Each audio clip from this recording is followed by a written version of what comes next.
Okay, good evening. I'm glad to be here. Sorry we are a little late. Maybe during the question and answer time, I'll tell you something that happened to me today, which makes me the happiest man on earth. But I'm not going to tell you now. I'll tell you at the end of the talk.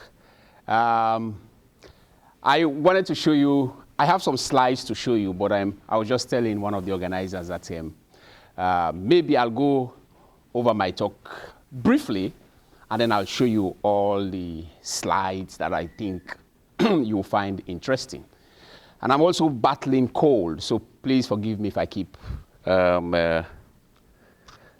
clearing my throat. As many of you may know, Africa is a huge, huge continent. It's the second largest in the world. And when I teach my survey class at K College, to give my students some perspective of how huge Africa is, I begin by showing them this map, that the United States can fit in Africa 3.5 times. If this is not intriguing enough, let me show you another slide, please. Bear with me. You see that the United States, Argentina, New Zealand, India, China, and the whole of Europe can fit into Africa. So we are talking about a big, big, big, big place. And Burundi, which we are going to talk about today, is just a tiny spot on this continent, very tiny, small. Together with, pardon me, please. I've been battling this cold, but I have conquered it. Burundi is really small. It's a population less than 7 million. Its sister republic is Rwanda. Both countries have a very, very long history, but very complicated history. It's easy to teach about Burundi than to talk about it. The reason why I said it's easy for me to teach about Burundi, because I just tell the students, go read this book. And they go read it, you know. And then I said, come ask me the questions. But here I'll have to go through a very complicated history, but I'll try to simplify it as best as I can. And I will try to avoid boring you with all the details and all the long names and all the numerous names.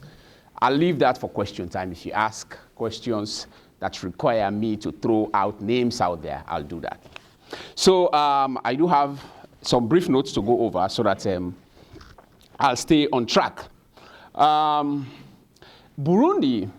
has a long history of conflict, ethnic polarization, sharp political divisions, authoritarian rule, and decades of civil war. It has also enjoyed a large infusion of foreign aid, development aid, from the West and from Asia as well. In addition to its complicated history of civil strife, political dictatorship, it has also enjoyed what is becoming a fashion in Africa now, power sharing arrangements.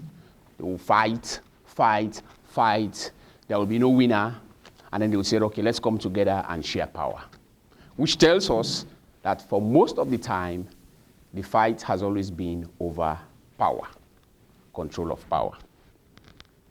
What I will do to keep your attention, to continue to attract your attention, I'll divide the talk into 3. We'll talk briefly about the pre-colonial period, which is well before the Europeans went there. And when I teach about colonialism, pre-colonial period, I'm always at ease to teach about that because we, the Americans, were never involved. It's all the Europeans, so it's very reassuring, and I feel safe and secure to bash the Europeans, you know. And I tell my students, relax. We were not involved. The Americans were not involved at all. We are involved in the good part. And I always emphasize the good part of the Americans. So the pre-colonial period is well before the Europeans went there. And then we talk briefly about the colonial period. That is when the Europeans went there, what happened? And then when they gained independence. As I said, Africa is this huge. And so in 1884 to 1885, I'll try to minimize the number of dates I'm throwing out there. In 1884 to 1885, Europeans met at a conference in Berlin, Germany, where they decided to carve up Africa.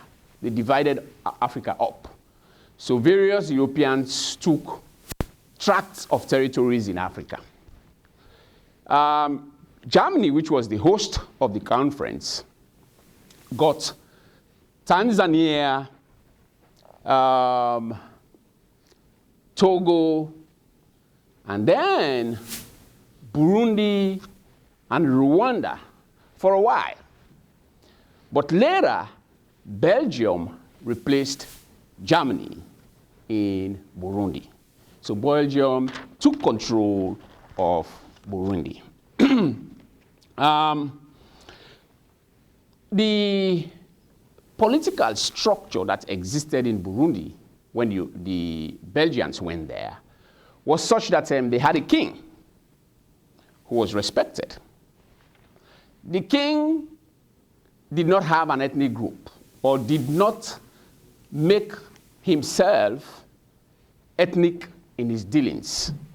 Nobody perceived him as Hutu or Tutsi or Gawan, which is the third ethnic group there. He embodied the nation. When the Belgians took control of the state, they ruled for 4 decades. They ruled Burundi through what is called indirect rule. Indirect rule meaning the Belgians indeed controlled what happened politically, but were invisible. You never saw them.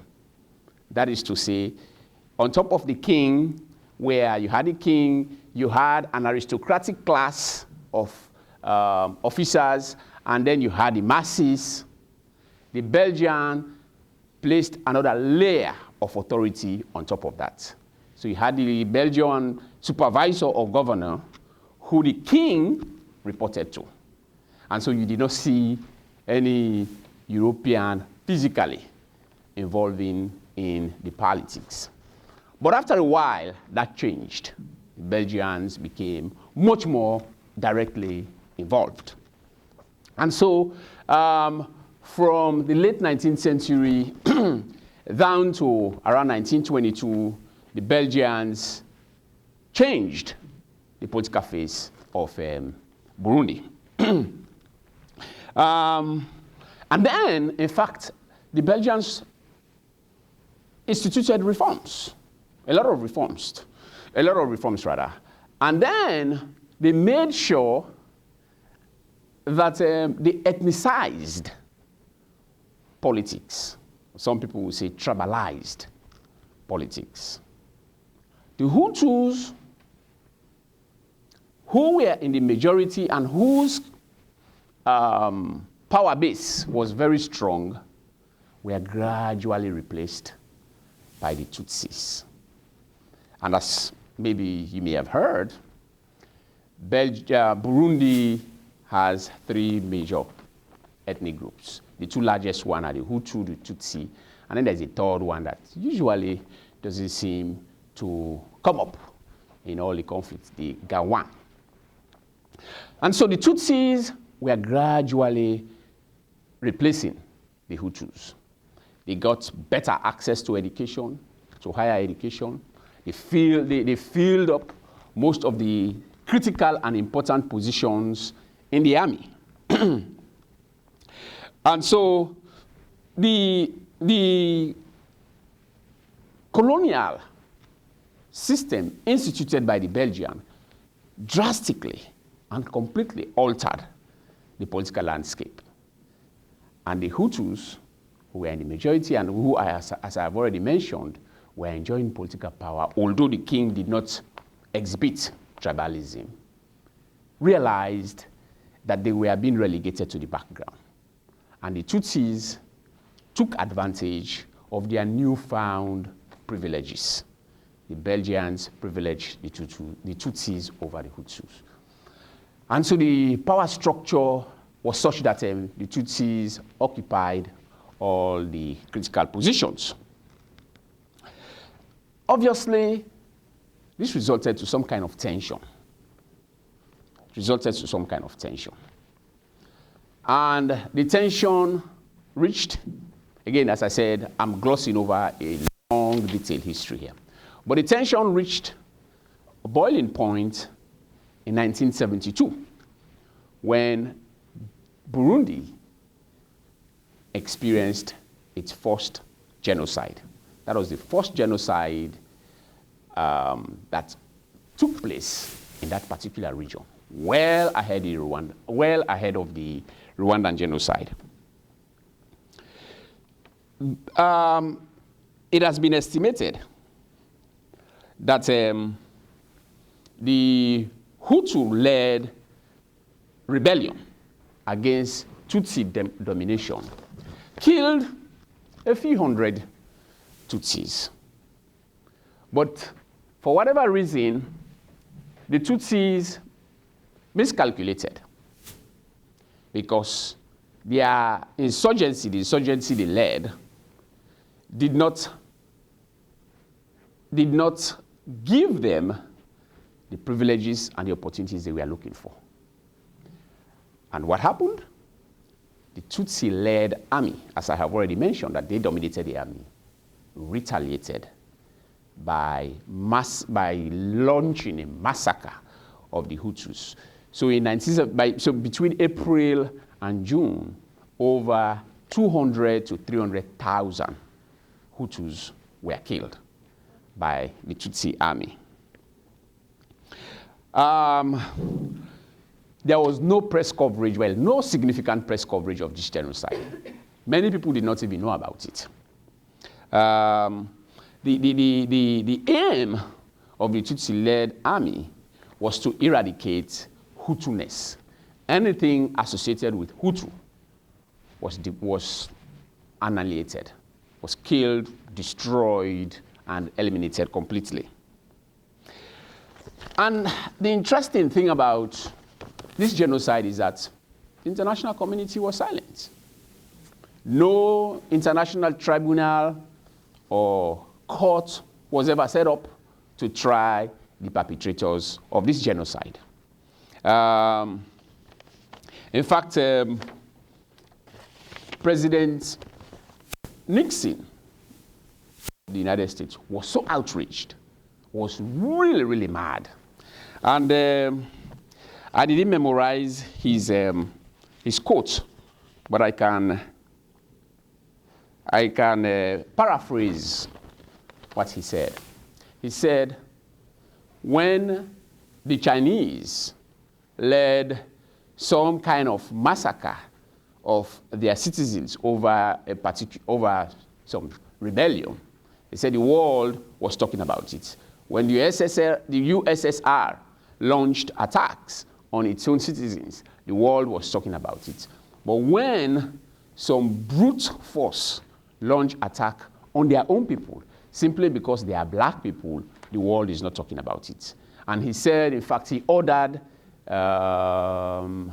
Secretary of State Kissinger to recall the American ambassador and for further consultation, and to say that the United States was completely outraged over the genocide. And so that was kind of, President Nixon's outrage kind of gave the genocide some element of attention because of that statement he made. But largely, the genocide went unnoticed.